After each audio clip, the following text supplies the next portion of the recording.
Muy buenas tardes amigos, ¿cómo están? Estamos nuevamente aquí en el programa de prensa popular y alternativa Armagedón, que se transmite todos los días a través de Radio Cielo a nivel nacional y en la www.radiocielo.com.p a nivel internacional. Y estamos enlazados también a través de la red alternativa de la CONAICOP. Hoy tenemos como invitado especial al presidente de la Federación Médica del Perú, el doctor Godofredo Talavera Chávez, a quien le damos la bienvenida. Gracias, doctor, gracias por aceptar la invitación a esta entrevista, porque nos interesa muchísimo conocer cuál es la situación actual del sistema sanitario en nuestro país. Bienvenido. Buenas tardes, gracias por la oportunidad. En realidad, el día de hoy estamos en una situación muy crítica a nivel nacional. Propiamente ya hay un colapso de camas UCI, estamos ocupadas 1.700 camas, ya no tenemos en todo Lima camas libres y en muchas regiones. Y si tenemos una cama que se desocupa, hay 10, 15 pacientes esperando por esa cama. Eso es lo real. Además, tampoco tenemos el recurso humano necesario con la capacidad y entrenamiento para poder manejar camas con ventilador. Hemos llegado a nuestro tope. Además de esto, no tenemos las pruebas moleculares, las pruebas de antígeno, que nos permita hacer un diagnóstico temprano, aislar a nuestros pacientes, a los contactos y evitar que el virus se disemine. El Ministerio de Salud tampoco ha cumplido con contratar personal para los equipos de respuesta rápida. El día de hoy están anunciando que lo van a hacer, esperemos que esto sea lo más pronto posible. Además, que se compren las cánulas nasales de alto flujo, que son en parte lo que nos puede ayudar para evitar que el paciente vaya al ventilador mecánico, que son de más fácil uso. No se necesita mucho entrenamiento para realizar este uso de las cánulas nasales de alto flujo.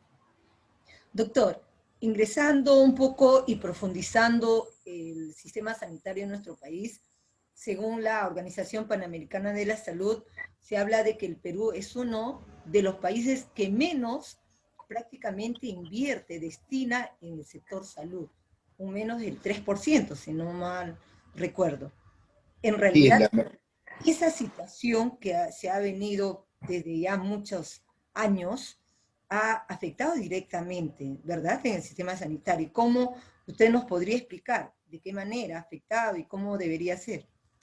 Sí, lamentablemente pues el país destina solo el 2.4 del PBI, 2.4% del PBI para salud, cuando el promedio latinoamericano es 5.5. No invertimos ni la mitad del promedio latinoamericano. Y gracias a ello es que en la pandemia se desnudó toda nuestra carencia. Nos falta infraestructura, nos falta oxígeno, medicamentos, recursos humanos, ventiladores, en un momento hasta camas nos faltan. Entonces, ¿qué es lo que ocurre? Que en el país, por ejemplo, se dice que tenemos 1.067.000 casos de COVID-19. Sin embargo, eso lo informa el Ministerio de Salud. Las regiones informan que somos más de 2 millones. Y la prueba de cero prevalencia indican que más o menos estamos entre 10 a 12 millones.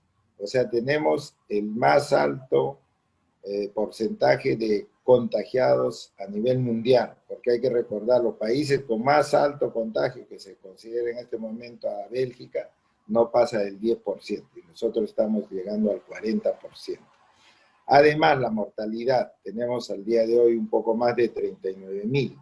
Sin embargo, la diferencia entre mortalidad respecto al 2019, 2020, 2019, faltan más de 50.000 fallecidos, decir si ha sido o no COVID. Nosotros creemos que la gran mayoría ha sido por COVID. Con eso pasamos también de lejos a ser el primer país con mayor mortalidad a nivel mundial. Entonces, esa es nuestra situación. Nos faltan equipos, no hemos tenido, cuando empezó la pandemia teníamos un solo laboratorio para hacer pruebas moleculares. En este momento, cuando ha pasado ya más de 10 meses, no tenemos ni siquiera un laboratorio para hacer pruebas moleculares en cada región, ¿no? Hay muchas regiones que todavía carecen de estos laboratorios. No somos capaces de hacer las pruebas moleculares. Cuando se ha hecho y los resultados, porque no hay la capacidad logística, no hay el personal entrenado, nos daban las pruebas después de 4 o 5 días. Ya no nos servía de mucho. Lo que nosotros queremos es un resultado en 3, 4 horas, como hacen en todos los países, o después de 6, 8 horas, para poder aislar a los contactos, hacer un cerco epidemiológico y evitar que el virus se disemine.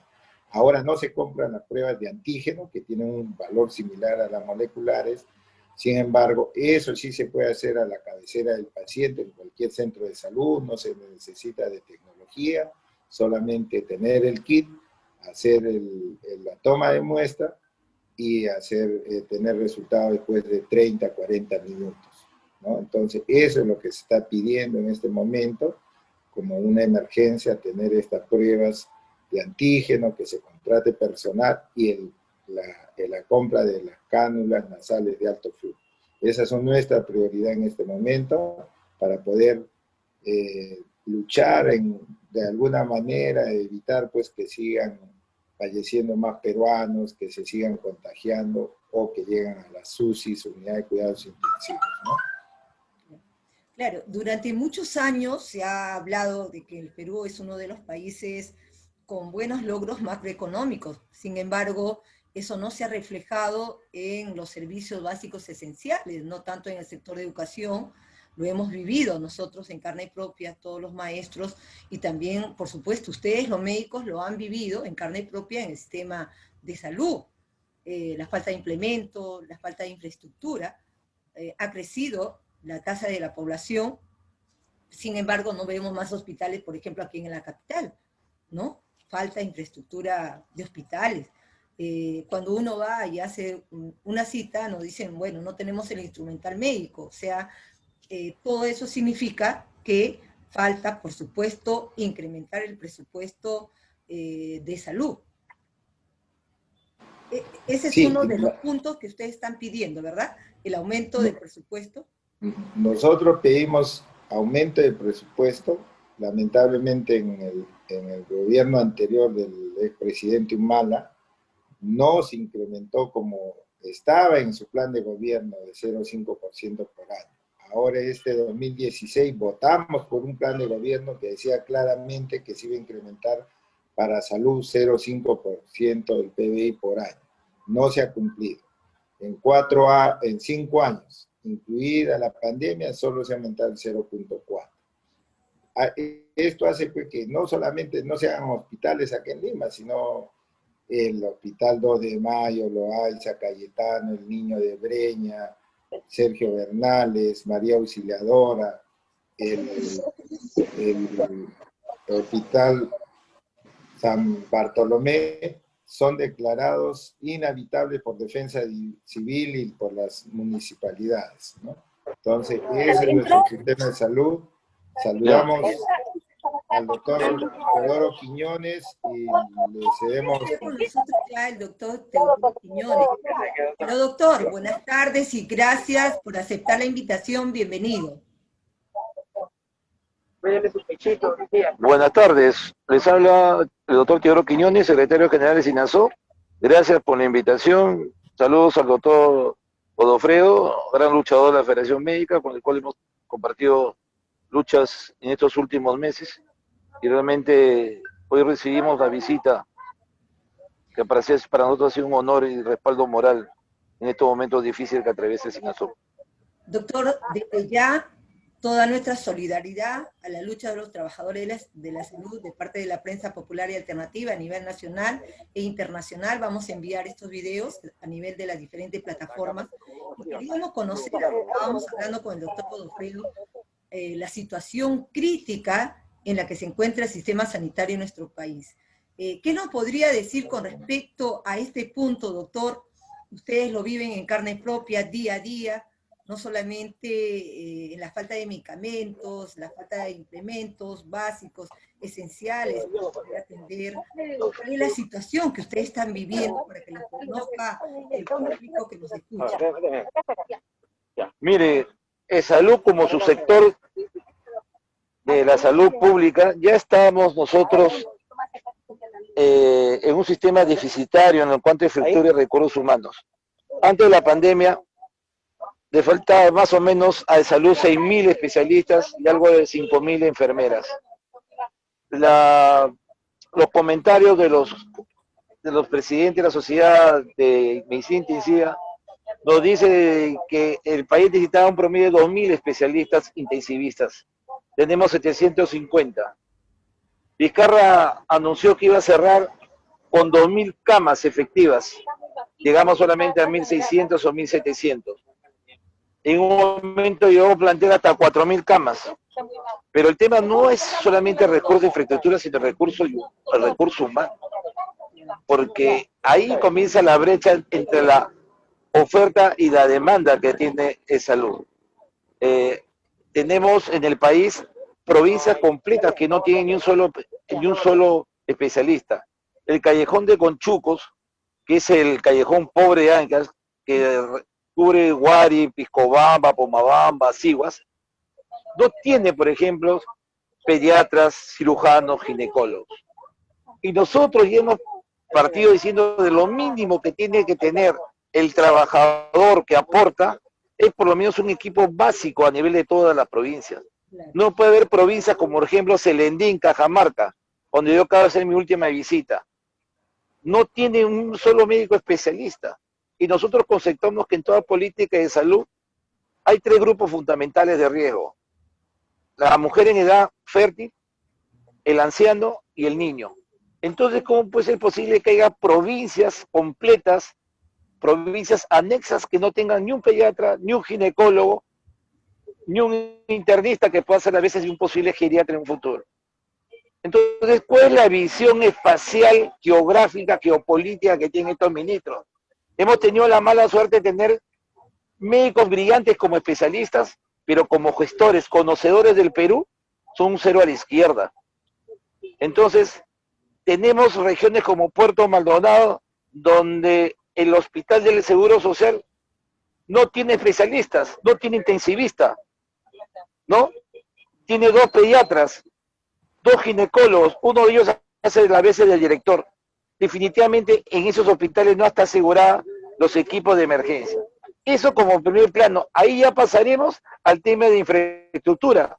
Usted ve, por ejemplo, Iquitos, donde ha soportado la calamidad de esta pandemia. Un hospital vetusto que ha pertenecido a las Fuerzas Armadas, a la Marina de Guerra. Un hospital que tiene más de 80 años de uso, de madera, sin aire acondicionado. O como ejemplo el hospital de Yurimagua, donde todo está roto. Nosotros hemos mandado los videos respectivos, desde la sala de emergencias, los chailones rotos, los monitores no sirven, el desfibrilador descalibrado no puede ser usado. Y así quieren que haya verdaderamente una atención con calidad y calidez. Primeramente los ministros y quien rija los destinos de salud tiene que conocer el país y las necesidades propias de cada. Está pensando en construir hospitales, construir en el negocio del cemento, pero sin embargo no se preocupan de recursos que no podemos hablar de atención primaria si primero no va a la cabeza el recurso humano. Claro, que es lo básico y lo fundamental. ¿A qué se debe, doctor, la falta de personal médico especializado en las diferentes regiones de nuestro país? ¿Hay falta de profesionales? ¿Los profesionales se van a otros países? ¿Qué es lo que está pasando? La costa concentra más del 50% de especialistas, y ni qué decir Lima. El tema, falta la motivación. Por ejemplo, ¿usted por cuánto cree que iría un neurocirujano a Puerto Maldonado? ¿Por los 6.000 soles que paga de salud? ¿6.500 soles? ¿Cómo viven los especialistas en Puerto Maldonado? Viven con un cuarto, un baño. ¿Cómo viven los especialistas en Cerro de Pasco? Comparten baño y comparten cuarto. ¿Por qué? Porque ese dinero tienen que guardarlo para mandar su dinero a su familia. Lo que necesitamos es que el Perú sea poblado por médicos que apuesten por el desarrollo del país, bien pagados, bien remunerados, que tengan las condiciones, así como tienen los militares, las famosas villas militares. ¿Por qué los médicos tienen que vivir en cuartos alquilados, compartiendo baño, ¿no? Tratando de limitar sus ingresos para mandar ingresos a Lima.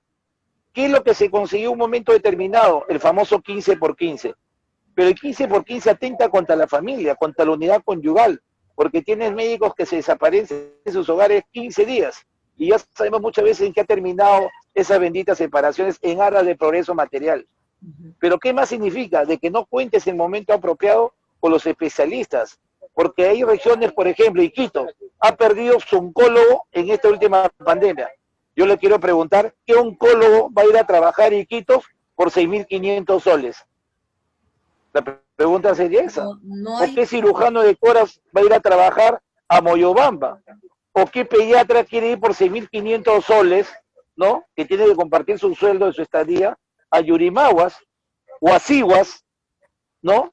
O a Puerto Mazuco en Puerto Maldonado. Yo le preguntaría, porque realmente tienes que compartir tus ingresos. Acá los médicos de todo el sector salud tienen que ser bien pagados, bien remunerados, controlados, regulados, exigir en sus competencias, pero sobre todo garantizar la accesibilidad a la salud con la presencia de los médicos a nivel nacional. ¿Cuántas veces se ha propuesto esto? Haría un aumento, por supuesto, del presupuesto. Cueste lo que cueste, porque la salud es una inversión, claro, tiene que invertir en poblar los médicos. Sin embargo, esto parte por una planificación de especialistas. En este momento en que hemos necesitado más especialistas, el incremento de las plazas de residentado para las áreas críticas no se han incrementado. Si yo necesito médicos, por ejemplo, de Cajamarca, que vengan a estudiar la especialidad y después retornen a Cajamarca. No hay un gran beneficio si el salud va a formar especialistas si estos no van a retornar a sus lugares de trabajo. Entonces tiene que haber una política de residentado dentro de una planificación interinstitucional para que todo el país sea poblado de especialistas, que todas las provincias tengan sus pediatras, sus ginecólogos, su internista, y en lugares geográficos debidamente diseñados con puntos de accesibilidad, los sitios quirúrgicos, porque debe haber en menos de una hora de distancia, debemos contar con una sala de operaciones. Sin embargo, acá vemos que, por ejemplo, de Puerto Maldonado los pacientes siguen siendo transportados al Cusco por vía terrestre, y ahora con la nueva carretera entre Puno y Puerto Maldonado. Ahí se acabó. Como ya saben a dónde van a mandar los pacientes, que vayan por carretera los pacientes 10-12 horas. Cuando las normas internacionales dicen que un paciente crítico no puede viajar más de una hora en ambulancia. Y nosotros seguimos apostando con ambulancias cuando ya el transporte del paciente crítico es aéreo, helicópteros, avionetas, y realmente la realidad nos estalló en la cara. Ahora hay grupos económicos que hacen dinero con el transporte de los pacientes críticos. Pero preguntaría, ¿cuántos aviones ambulancias tiene el Estado? ¿Cuántos helicópteros para pacientes críticos tiene el Estado? ¿Ah? ¿Usted cómo cree que se mide el sistema de salud en Colombia, en Chile, en Argentina? No por el número de ambulancias, sino por el número de unidades aéreas, porque se sabe que es tiempo dependiente. ¿Qué vale más, financiar una cesárea transportada por vía aérea o esperar que una cesárea, con el riesgo de que se muera la madre, ¿no?, recorra 8 o 10 horas para atender atención a una cesárea? Esto pasa en el país todos los días. Entonces lo que hizo la pandemia... Que ustedes lo denuncien, doctor, para que el pueblo peruano los conozca, ¿no? Y hay un tema que a nosotros nos preocupa y con el doctor Godofredo le venía preguntando, es acerca de la cantidad de muertos de trabajadores de la salud. Leía una cantidad de más de 800 personas, 800 hombres y mujeres que han perdido la vida por justamente la situación de atención en la que ustedes han tenido que trabajar. Doctor Godofredo, coméntenos sobre este tema. Sí, es lamentable, el día de hoy tenemos ya 260 médicos y más de 830 profesionales de la salud que han perdido la vida en la lucha contra esta pandemia. Pero lo más triste y lamentable es que muchos de ellos lo han hecho sin tener oxígeno, sin tener una cama con ventilador y con la lamentable actitud del gobierno de no trasladar de muchas regiones, como lo ha mencionado el doctor Teodoro Quiñones, con mucha claridad, que no tienen especialistas. Muchas regiones del país no tienen médicos intensivistas. Hay regiones que no hay ni siquiera ventiladores. Entonces, no ha cumplido su rol el gobierno de trasladar a aquellos que estaban cuidando la vida de otros peruanos, salvando su vida, y han perdido su vida, lamentablemente, en más triste abandono. Y esto es algo que va a quedar para siempre marcado. Muchos de ellos se han podido salvar al traerlos al IMSS. ¿Y quiénes se está trayendo? El colegio médico o otros colegios de profesionales, haciendo cuota a los compañeros de promoción y de alguna otra forma. Propiamente hemos sufrido en este sentido el abandono del Estado al no recurrir a transportarlos, ¿no? Hay avión presidencial, aviones de la FAP, se pudo haber contratado estos que ya están haciendo un negocio del transporte aéreo de pacientes delicados. Entonces esto también se tiene que corregir y el gobierno tiene que asumir la salud de todos los peruanos, no abandonarla, no seguir abandonando. No tenemos presupuesto, no tenemos infraestructura, ¿no? En el caso del seguro, ya lo dijo el doctor Quiñones, en el caso del Ministerio de Salud nos faltan 16.000 médicos especialistas y cerca de 30.000 enfermeras a nivel nacional, ¿no? Esto es lamentable. Hay muchos profesionales que se van al extranjero, ¿no? Incluso ahora hay muchos que han salido a atender pacientes de otro país, porque acá no somos reconocidos. Se han estado yendo a Chile, a Estados Unidos y algunos incluso a Europa, a seguir su carrera por un mejor futuro, abandonando muchas veces a la familia. Sin embargo, a esto nos obliga el Estado, al no cumplir compromisos, a tener mal pagos, esperar meses para que se regularice un pago, no nos dan los equipos de protección adecuada, no tenemos las armas necesarias, no hemos tenido oxígeno, no hemos tenido pruebas para hacer diagnósticos, las pruebas moleculares o de antígeno. Y como ya también mencionó el doctor Quiñones, nosotros necesitamos más de 3.000 ventiladores. Eso es lo que requieren y tenemos a las justas 1.700. Y si traen más, no van a ver quién lo maneje porque no hay especialista, ¿no? Doctor Teodoro, usted ha iniciado una huelga, prácticamente está en huelga de hambre. ¿Qué le ha llevado a tomar esa decisión tan drástica? Mire, nosotros, por un acuerdo del CEN, hemos decidido que la dirigencia nacional, en compañía de los dirigentes regionales, debemos asumir la protesta en carne y hueso en lo que viven nuestros colegas. Nosotros representamos el dolor social que equivale a la angustia, a la intranquilidad, al tema económico que nos embarga como padres de familia, como hijos, como hombres que tenemos responsabilidades como cualquier otro trabajador. Nosotros está demostrado que tenemos que trabajar en 2 o 3 sitios para poder vivir decentemente. Pero en este momento no se trata del tema económico, se trata del problema de la ineficiencia con la cual está conduciendo en salud una persona que no conoce la prioridad en los temas de salud pública. Una ineficiente figurete como es la Fiorella Molinelli, que estando viajando al costado del presidente Gutiérrez Vizcarra, nunca resolvió temas concretos que ella tenía conocimiento. Es por eso que nosotros, a la cabeza de 4 médicos, estoy realizando una huelga de hambre acá al frente del Ministerio de Trabajo. Y estoy esperando que el ministro de Trabajo, por cortesía, me comunique si el presidente Sagasti ha definido la situación de Fiorella Molinelli.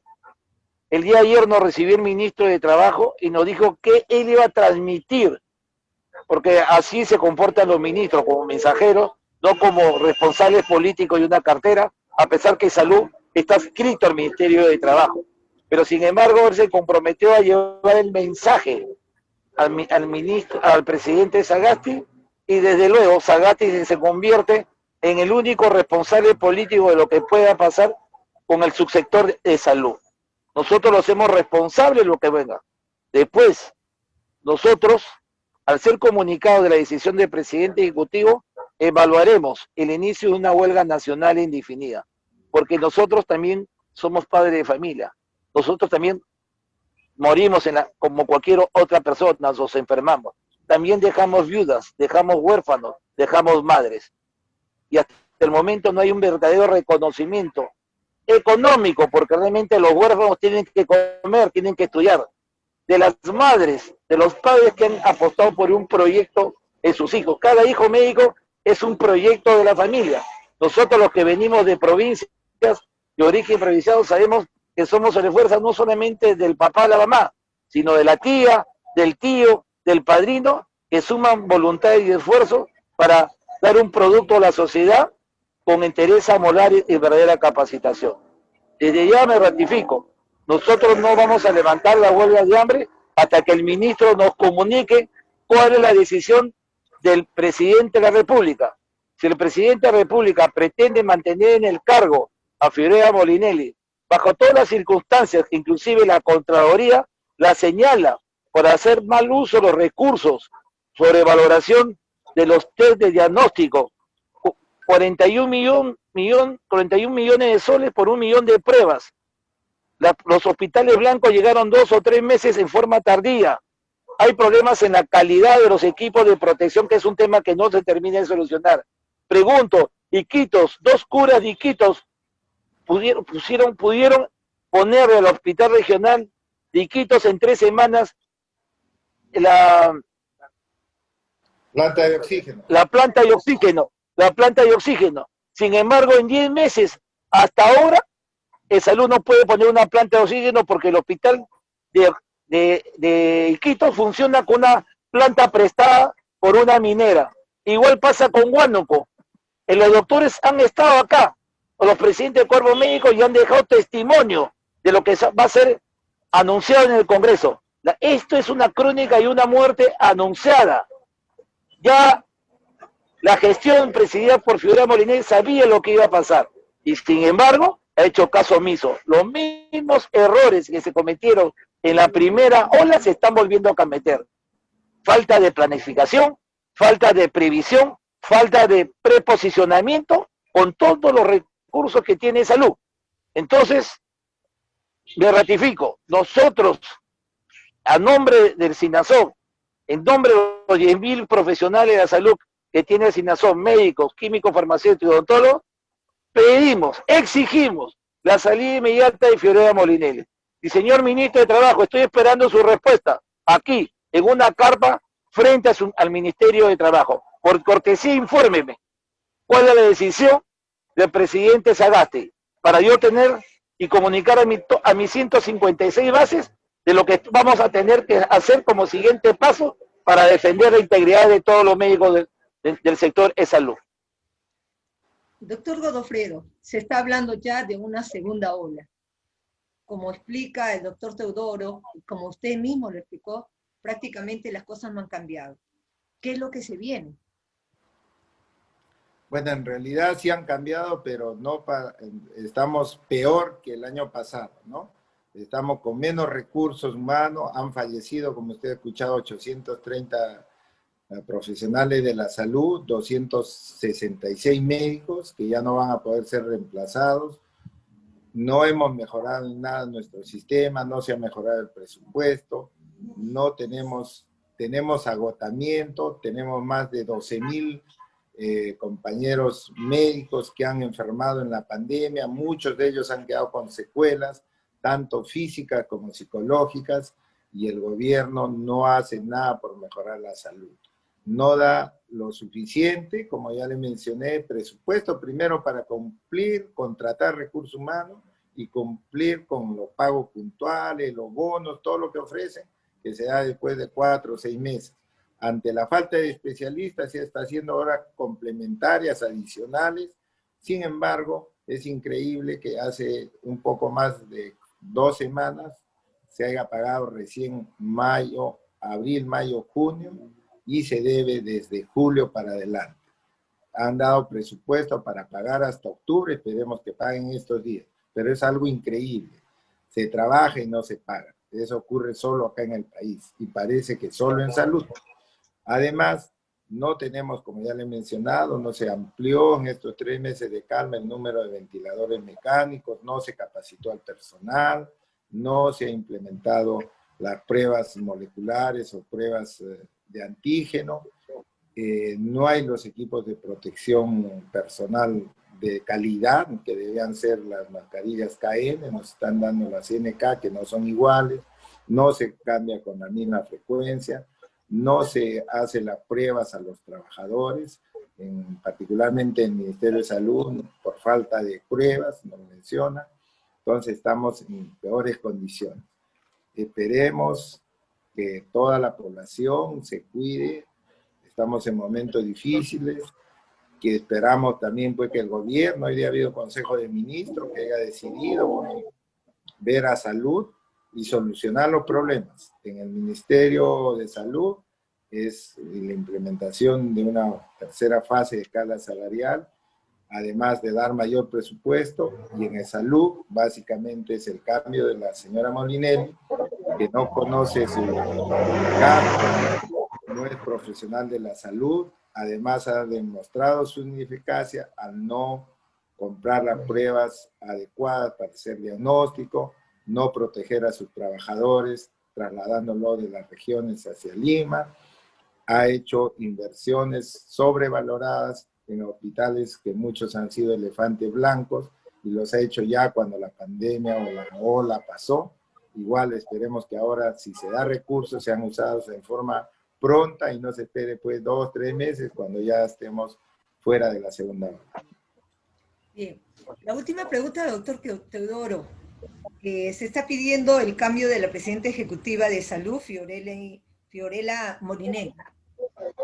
¿Qué debería hacer el nuevo presidente que se nombre? ¿Cuáles serían las principales acciones que se debería tomar para de alguna manera afrontar lo que se viene? Lo que primero tenemos que es ratificarnos en cambiar el liderazgo. Nosotros los médicos seguimos a los capaces, seguimos a los hombres que toman decisión, a los verdaderos líderes que demuestran transparencia y capacidad. Los médicos no podemos inmolar, porque ese es nuestro compromiso con la vida, con la justicia, es nuestro juramento. Pero inmolarnos con una presunta corrupta que no ha demostrado capacidad para la toma de medidas de ninguna manera. Luego, fortalecer el área de atención primaria. ¿Cuántos policlínicos todavía en Lima y desde luego en provincias no están equipadas, al menos con balones de oxígeno, con los medicamentos necesarios para dar el primer soporte? Pero eso pasa porque el que invoca a los médicos debe ser un ente de calidad moral que nos convoque a todos los médicos de buena voluntad a morir al pie del cañón al lado de su paciente, cosa que no puede hacer ni Pilar Massetti ni Fiorella Molinelli.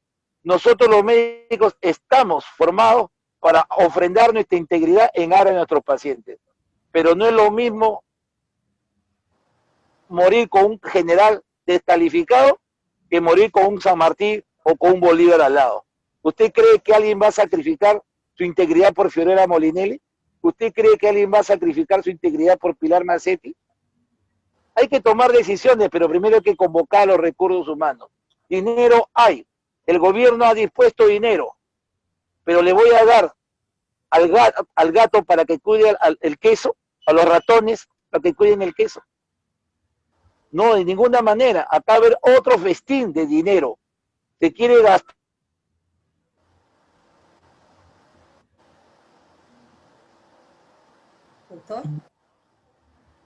nuevamente en construir hospitales blancos que llegaron tardíos. Señores, primero, verdadero liderazgo, con transparencia y verdadera comunicación. Sincerar el número de muertos. y el número de pacientes. Hay que decirle a la población la verdadera dimensión del problema. Primer país en número de muertos por millón. Tenemos que decirle a la gente que te vas a morir, que son más los 100.000 muertos, que no son más de 1 millón los contagiados, que vamos camino a los 3 millones. Eso es hablar con la verdad. Recién la gente va a comprender que detrás de ese mensaje verdadero hay una verdadera intención de mejorar las cosas. Hay que mejorar los canales de comunicación, fortalecer el primer nivel, pero con dinero, con oxígeno, con laboratorio, con lo mínimo necesario, que un policlínico no solamente esté el médico desarmado, simplemente con su armado de su voluntad y su sapiencia, sino por lo menos que tenga pues un tensiómetro, un estetoscopio, un electrocardiógrafo, un laboratorio con pruebas mínimas, con una ambulancia que tenga llantas, que tenga gasolina, que tenga chofer, que tenga enfermera, que tenga monitor. Eso es invertir. Pero si tenemos gente burocracia que no sabe dónde está parada, aprovecho la oportunidad para que alguna vez le recomendé a la ministra Tomás, cambie todo el sistema logístico del Ministerio de Salud, que haga un estudio del balance económico de todos los jefes de logística, porque ahí está el dinero. Si no cambiamos el servicio de logística, si no cambiamos el sistema de compras, el dinero se va a seguir perdiendo. Sabemos que hay gente rica en el Ministerio de Salud, que aparentemente no tiene los cargos suficientes ni gana lo suficiente, pero se va de viaje a Miami, Europa. Ahí está el dinero. ¿Y eso no lo sabe Ingeniería Financiera? ¿No lo sabe? ¿No se dan cuenta los directores? Eso pasa en el Salud y pasa en el MINSA. Entonces, señores, decisión. La gente que asume los cargos debe saber a qué se mete. Lamentablemente el Ministerio de Salud, ¿no?, ha sido manejado por sabios oncológicos, por radioterapeutas, por gente que conoce mucho Europa, pero que no conoce el corazón del país. Doctor.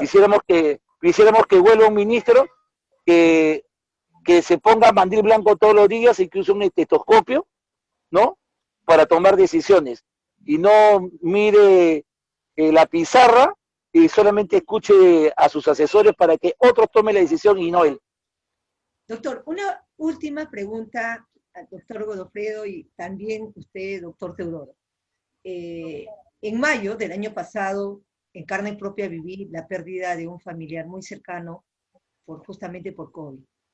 Los hospitales estaban colapsados, no había ambulancia, no había dónde llevar al enfermo y las clínicas cobraban muchísimo. Una persona como nosotros no podíamos pagar. Muchos de los servicios de salud se han tercerizado. Muchos trabajadores están contratados bajo el régimen CAS. Ese es un problema latente y que se mantiene. ¿En qué porcentaje se ha tercerizado los servicios en salud, en el ministerio o sea, dentro de los hospitales también, que no son parte de salud, doctor Godofredo, doctor Teodoro? ¿Cómo es eso? En lo que respecta al Ministerio de Salud, somos más o menos el 20% de médicos que no son nombrados, ¿no? Son por el régimen CAS, y dicho sea de paso, aprovecho la oportunidad que aquel expresidente Vizcarra, que nos llamaba héroes, ¿no?, nos dio una puñalada por la espalda en plena pandemia, donde estábamos dando la vida, y mandó esta ley que hablaba de nombramiento, de cambio de grupo ocupacional, de ascenso al Tribunal Constitucional. Lamentablemente ahí el tribunal solo vio un artículo que dice que el Congreso no tiene iniciativa de gasto, pero no vio otros artículos, como el artículo 3, que todos somos iguales, tenemos los mismos derechos, la misma oportunidad, la dignidad del trabajador, que salud es una inversión y no es un gasto. Pero bueno, eso, y cada vez hay más o menos, ¿no?, de mayor porcentaje que se hace a través de empresas, donde la empresa, el hecho nomás que pague un porcentaje alto de impuestos, hace pues que el Estado pierda plata, ¿no? Paga 10.000 y al médico o el profesional recibe 5.000, en algunos casos incluso menos. Y eso no puede continuar, ¿no? La salud tiene que tener trabajadores estables, ¿no?, Y hablamos pues de nombramiento, esto de los CAS no es de este año, nosotros tenemos CAS desde el 2003, y antes de ser CAS están 4 a 6 años en calidad de terceros. Entonces tienen 10, 13 años tratando de estabilizar su condición laboral. Eso ya no debe continuar, ¿no? Eso es algo que bueno, no, además existe pues una norma que se debería eliminar el CAS cuando se creó en forma progresiva. Pasan los años y nunca ocurre eso. Ahora el Congreso ha aprobado nuevamente una norma, sin embargo ya están pensando mandarlo al Tribunal Constitucional. Esperemos que no ocurra eso y se desaparezca pues este tipo de contratos abusivos, donde no se reconoce derechos, son los últimos que se les pagan, no hacen guardia y no se les paga ni siquiera su derecho de guardia, no se les cuenta como años de servicio, no, o sea, hay muchos derechos que se suprimen al seguir habiendo este tipo de contratos, ¿no? Entonces esperamos que todo esto, por el bien de todos, cambie lo más pronto. Doctor Teodoro, ¿cómo es la situación de estos dos? Salud es institución igual que el MISA, comparto todo lo hecho por el doctor Godofredo, en el sentido de que no existe política laboral. En salud existe hasta 5 regímenes, si contamos las versiones que actualmente tenemos en salud. Régimen 276, 728, CAS, locación de servicio y empresas que dan servicios. Es decir, 5 condiciones de trabajo que definitivamente van a tener 5 perspectivas frente a la institución. Entonces, así no puede caminar una institución que tiene diversas formas de trabajo o condiciones de trabajo para actividades que son de carácter permanente. La salud pública es una actividad de carácter permanente. Nadie es médico para 12 horas, 5 horas, 6 meses, 3 meses. La medicina es una filosofía de vida, igual que las profesiones médicas como odontología, químico, farmacéutica. Una filosofía de vida y que tiene de carácter permanente. Todo médico sueña con trabajar en un hospital, en una clínica, en forma permanente. Estos son modelos de trabajo que han sido para sacarle la vuelta a la ley y no sacarle provecho a la capacidad intelectual y al esfuerzo de los médicos jóvenes y desde luego a los médicos con mayor experiencia. Pero le voy a dar una muestra, le voy a decir el día lo que son tan miserables, porque eso lo tengo que calificar a aquellos que se aprovechan de los que tienen alguna limitación física. El día de hoy recibí la visita del sindicato de minusválidos, ¿no? Que trabajan en ascensor, que trabajan haciendo este tipo de servicios, y de discapacitados. Usted sabe que hay discapacitados que trabajan 20 años por locación de servicios, 18 años para empresas terceras, cuando la institución está obligada a tener el 5% de todo el personal debe ser discapacitado. Yo no hablo solamente en nombre de los médicos tenemos la entereza moral para defender también a los que no tienen el derecho y la oportunidad de defenderse. Y hoy día recibí a una delegación que vino a mostrar su solidaridad y conversamos también de sus problemas. ¿Cómo puede ser posible que estos trabajadores no tengan o no tengan las condiciones de trabajo? Entonces, si con ellos se cometen estos abusos, imagínense también la calidad de abusos que existen contra los médicos. Pero eso habla de la calidad de gestores que tienen salud, que no les interesa la vida humana, que no valoran la vida, el esfuerzo. Entonces, pedimos nosotros lo que es justo, reclamamos lo que le corresponde a salud, tener un verdadero líder, un verdadero conductor. El salud cuenta con profesionales con maestría, con doctorados, con gente reconocida. Esperemos pues que el presidente Sagasti haga honor a sus grados académicos y reconozca la capacidad de quienes son los que deben detentar, ¿no?, las gerencias y el puesto de presidente ejecutivo. Nosotros compartimos con la Federación Médica las aspiraciones de tener un trabajo digno, respetado, bajo condiciones de ley. Aspiramos a que el Perú sea verdaderamente en algún momento un verdadero Estado de Derecho, donde todos tenemos las mismas oportunidades, todos somos iguales ante la ley. Entonces, ese es nuestro pedido para el presidente de la República. Bien, doctor Godofredo, doctor Teodoro, muchísimas gracias por haber aceptado la invitación a esta entrevista. Su palabra de despedida. Sí, solamente quiero aprovechar de darle toda mi solidaridad al doctor Teodoro Quiñones. Yo lo conozco personalmente, hemos estado juntos en muchas luchas, un gran luchador. Además de todo lo que está ocurriendo de salud, de la mala gestión de la señora Molinelli, que está haciendo un abuso de autoridad, aprovechándose de su cargo, haciendo presión política, tratando de silenciarlo, haciéndole denuncias que sabemos que una vez que salga del cargo van a demostrar quién tiene la razón, porque ahora se aprovecha de su condición de jefa del Seguro Social, ¿no?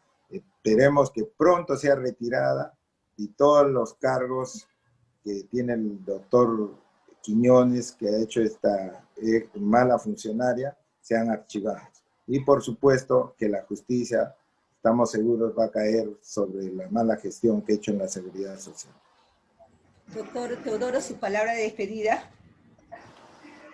Invocamos al presidente Sagasti que disponga por decisión política que sus ministros busquen la paz laboral. Y si no están en la talla de las circunstancias que la historia demanda, debe irse a su casa la señora Pilar Mazzetti. Lo mismo con la economista Fiorella Molinelli, porque no encarnan la toma de decisiones oportunas para este manejo que la pandemia demanda. Un abrazo a todos los colegas del MINSA, les extiendo la mano a todos mis colegas de salud y juntos hasta el final en esta lucha que significa la defensa de la dignidad del trabajo médico. Gracias, muy amable por la oportunidad. Gracias a ustedes por haber aceptado. Y ese ha sido su programa de Prensa Popular.